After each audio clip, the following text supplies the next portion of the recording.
Hello guys! Kakatapos lang ng shift ko and you see I'm so very tired. Like all my body parts and pati na yung eyes ko, I'm so antok. But since this is my last shift of the week and I don't have to really sleep early because I don't have shift tomorrow. It's my rest day finally. So, yun, I want to make a video about what I have learned this past week. Kasi I was so busy and nag-a-adjust pa yung katawan ko. And super bigat ng mga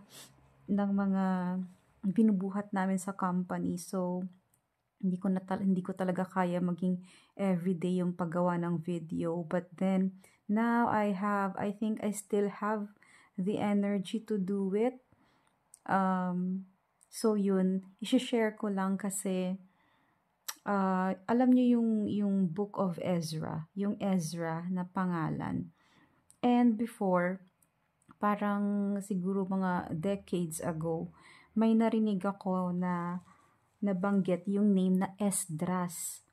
So, that time, I was thinking, grabe ang weird naman ng name na yun. Kasi nung time ko lang na yun, narinig yung name na yun. Tapos, ngayon ko lang nalaman, after 37 years of my existence sa earth, na ang Esdras pala ay Ezra sa Tagalog. Kasi syempre, 'di ba, if you are before naman hindi naman ako ganoon ka like ka passionate sa pagbabasa ng Bible, 'di ba? So, ngayon ko lang siya na-discover na yung Esdras pala ay name, hindi surname. Tapos yun nga, Ezra, yung name niya, ay yung counterpart niya sa English. Oh my gosh! And then there's another one. One time na nag-attend ako ng Bible study sa Zoom, Christian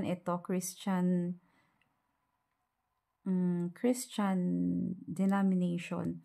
So, nabanggit nung nag-closing prayer yung word na mustasa. Then, na-recall ko, so na-relate ko siya sa napanood ko na The Chosen, one episode of The Chosen, na yung si Jesus ay nagbanggit siya na kahit yung sabi niya dun is, kahit gaano kaliit yung faith mo, parang sinasabi niya na, however, even if your faith is as tiny as a mustard seed, sabi niya gano'n. So na-relate ko siya, so yung mustasa pala is mustard in English. Oh my gosh, I'm so bright now. So yun, gusto ko lang siyang i-share because I'm so proud of myself. Biruin mo. Kasi, for example, yung mustasa, hindi ko naman talaga siya, wala talaga sa isip ko na ang mustard pala ay mustasa. Pero, di ba malapit siya sa mustasa and then mustard. Pero, hindi ko naman siya iniisip. And now, na-confirm ko and na-discover ko na yun pala ang English niya, ang Tagalog ng mustard. Nakakatuwa.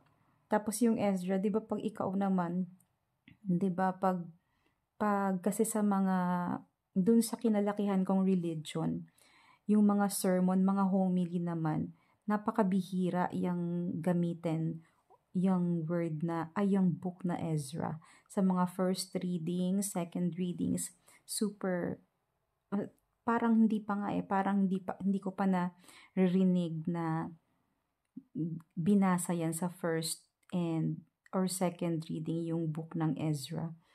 So, hindi ako gaanong familiar noon. Nakakatuwa lang.